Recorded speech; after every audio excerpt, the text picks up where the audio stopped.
Hey friend, thank you for joining me for another episode of Parents Who Write.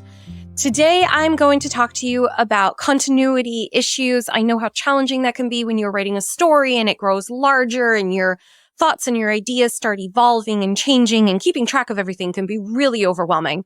So, what I'm going to talk about is tips for trying to keep that stuff together, trying to keep those ideas straight, and when you change your mind, how you can remember which decision you finally went with.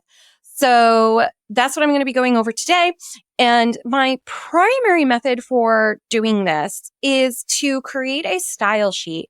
I will say that if you are working with a line editor, ask your editor if they are going to create a style sheet for you. You can ask them that when you are setting up your expectations of working with your line editor, to say, hey, what services do you actually offer with your package?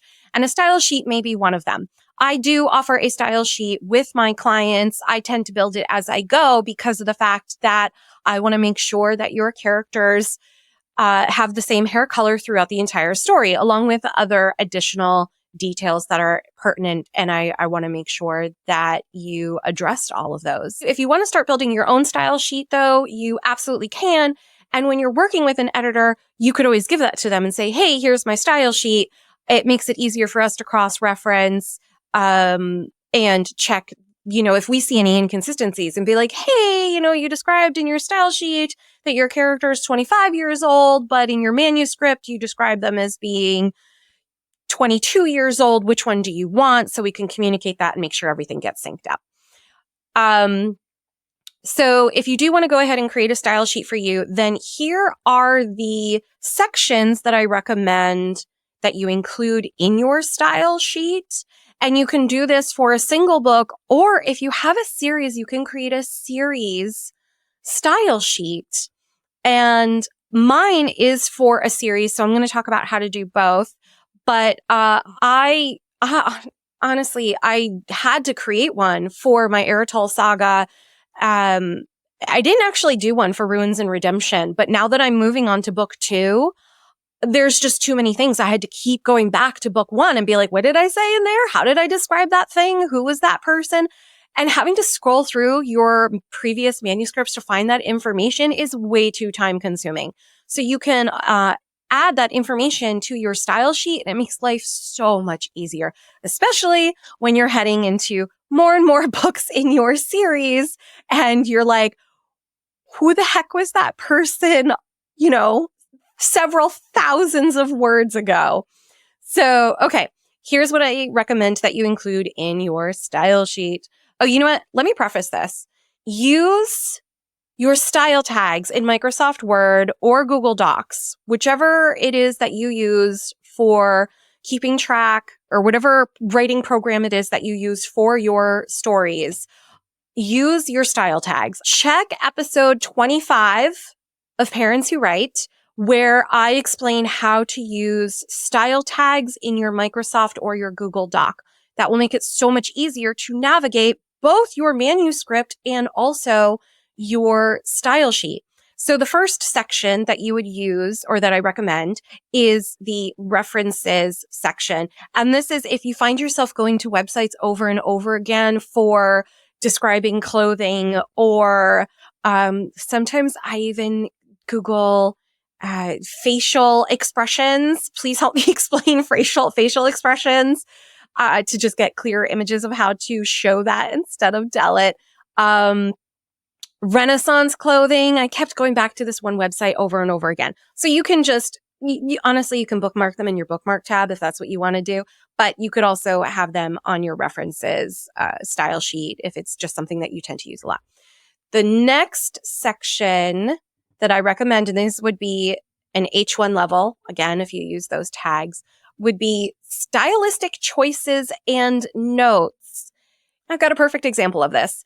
Grammatically speaking, we don't capitalize the names of seasons. So spring, summer, winter, fall, those are not capitalized. But maybe your book is very elemental focused or very nature focused if it's a fantasy book that deals with elemental magic. So maybe you do capitalize those words. That would be another stylistic choice that you might want to put in there, a note that you can remember. The next section that I recommend is a timeline. And you can have that start off with like outside of your book. So for example, for me with Ruins and Redemption, I made sure that I listed that Adeline's father died 2 years prior to the start of my book. He died 2 years ago, not 5 years ago, because I kept oscillating between those two decisions, which showed up in my manuscript. And thank goodness my developmental editor pointed that out. And I was like, okay, no, her father has been dead for 2 years. And so that went into my timeline where I put a H2 underneath that, for outside the series. So I've compartmentalized my timeline based on outside of the series, like before the books begin, and then book 1, book 2, etc. So, and then for book 1, my timeline information that I put in there was like, by the end of this book, oh no, I know exactly what it was. How many times I went back to think like when my character disappears into another world, and I needed to know the date that she disappeared into another world. And she's a professor. So I had that she disappeared right at the end of her semester. In my head, being a college professor, I thought that was going to be the summer. And then I looked up that spring semesters actually end closer in April or May. And I was like, oh, that doesn't work. So I had to Google when summer semesters typically end and get that date and be like, oh, okay, so this is actually when not when she dies, when she teleports to another world. And then I also needed it to coincide with the NHL finals.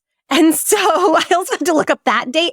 I don't want to look that up every time to be like, when did she disappear? When is she, like, what is happening in the real world while she's gone? So I added those dates to my timeline. It's captured. I don't have to Google it yet again when I need that information. So that's another example of a timeline. Okay. The next section that I suggest is continuity details. These are important. This is where you're going to put in stuff like magic system rules. If you are writing a fantasy, this is where you're going to put in maybe family tree lines that you need, especially if you're writing a romance series and you've got all these different characters who are interacting with each other and the books start overlapping. Continuity details, you might want to put in that family tree information. Honestly, that applies to fantasy as well. But so for anybody who's writing erotica or BDSM, that's where you might want to put in information like, do your characters practice BDSM, that lifestyle 24/7, or is it only when they've both agreed to certain times of the week or day, or when they're at the clubs or whatnot? The next section that I include is terms/word choice. And I break this down actually with ABCDs, and I only use the letters that I need, but I use that second tier to break them down by letter. And terms and word choice, that can be stuff like, say for BDSM, it's within that culture, they like to capitalize Dom, but lowercase sub. So I would put under D, Dom capitalized with a D, and then sub lowercase with an S, so that I remember, yes, that's the way that I want this in this book. Or if I'm working with a client, I'll be like, do you follow that? Do you not follow that? What method do you want to use so that it's in the style sheet and it's consistent throughout the entire series?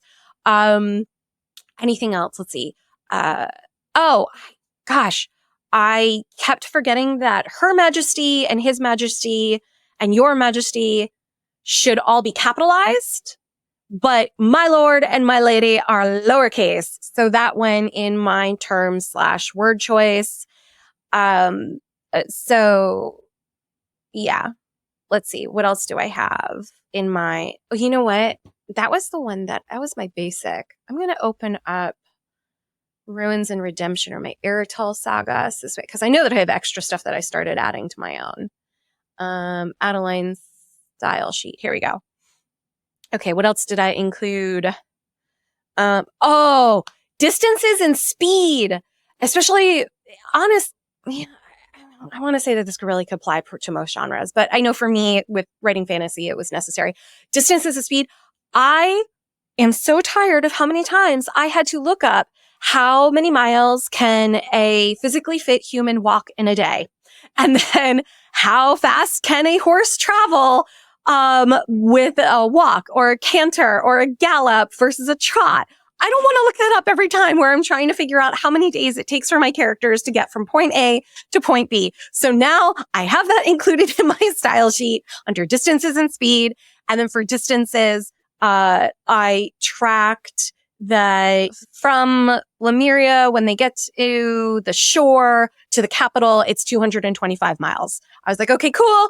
And then I was able to calculate based on that mileage, how many days it would take for a human to walk versus they're now on a horse, et cetera, et cetera. So, this way I have realistic timelines and we don't have situations where, my characters pop up and then they need to be somewhere and they're poof there within a few hours. And it's like, nope, sorry, transportation doesn't work like that back in the day.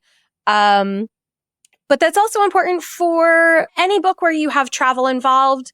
I remember another writer who was dealing with hiking and she needed to calculate, okay, if I need my characters to get from point A to point B and they're hikers, she needed to know how many miles that would be.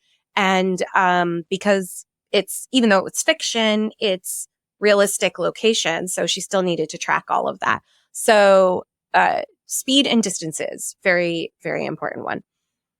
What else? Oh, okay. Next section is places/locations. You can just put the name of the location if that's what you need. But for me, like in book 1, Adeline revisits the bridge that divides or actually connects the elven side of the neutral territory with the human side. And she spends a lot of time on that bridge. So I describe that bridge over and over again with her doing other activities on that bridge. I don't want to have to keep going through my manuscript and being like, what exactly was it? And what do you call the balustrade versus the balusters and the finials on the bridge? Right? So the very first time I described that bridge, I captured it, I put it in my style sheet. I can go there very easily and be like, all right, what does this bridge have again? What are the features? Awesome. She spends a lot of time on Front Street. So I just captured that street name. And then I quickly described, I just took the description right out of the book and plopped it into my style sheet. So this way, in another book, when she finally goes back to Front Street, I will have it there. And it's very easy for me to capture the essence of Front Street yet again. For fantasy friends, you might want to include a pronunciation and word guide. I have an Elvish pronunciation and word guide. And then under that, I have subsections with pronunciation for all of my vowels. And I also have an Elvish glossary. So every time I create a new word, it goes in there. Easy for me to reference when I need to put stuff together. Try to come up with some Elvish sounding names. And that is really everything to include in a style sheet. Now, here's the thing. Having a style sheet is priceless when it comes to continuity across your series. When it comes to tracking threads of things that you foreshadowed, things that you're kind of like, ooh, I really want to make sure that I come back and address this thing. 2 things that you can do with that. 1, create a threads subsection in your style sheet, right? Give that an H1 and then you can say book 1, book 2 threads that you want to capture. The other thing that honestly you could do is in your manuscript, highlight that thread and make a comment bubble and just say, I really want to make sure that I finish this thread. So this way, when you're going through your manuscript later on in your revisions and you come across that bubble and you could be like, ooh, did I actually tie up that thread? Yes or no? And it's very easy for you to see and identify. If you have that many threads across a series, so you're done with editing that book and you're not ready to address that particular thread yet, then that's where you've got it at least highlighted in the manuscript right before you're ready to publish or to upload to Atticus or whatever it is that you're doing with your document where you don't want any comments in there anymore, that's when you're going to take that and make sure you move it into your style sheet under thread/foreshadowing. So that be like, yes, I want to make sure that these all do get addressed in time. That is it for tips on how to maintain continuity and track all of those phenomenal ideas that we create when we are editing and or when we are crafting these amazing worlds that we want to tell. I hope you found this helpful. Always feel free to reply. Let me know if you have any questions. And if you're looking for a line editor, you can always reach out to me and schedule a 30-minute free chat where we talk about what your goals are. And yeah, if you think you're ready for a line editor, or maybe you actually need a developmental editor, whatever the case may be, we can make sure that you get set up for that. You can also learn more about my editing services at parentswhowrite.com/editing. I hope everybody has a wonderful holiday season. I will chat with you later. As always, happy writing.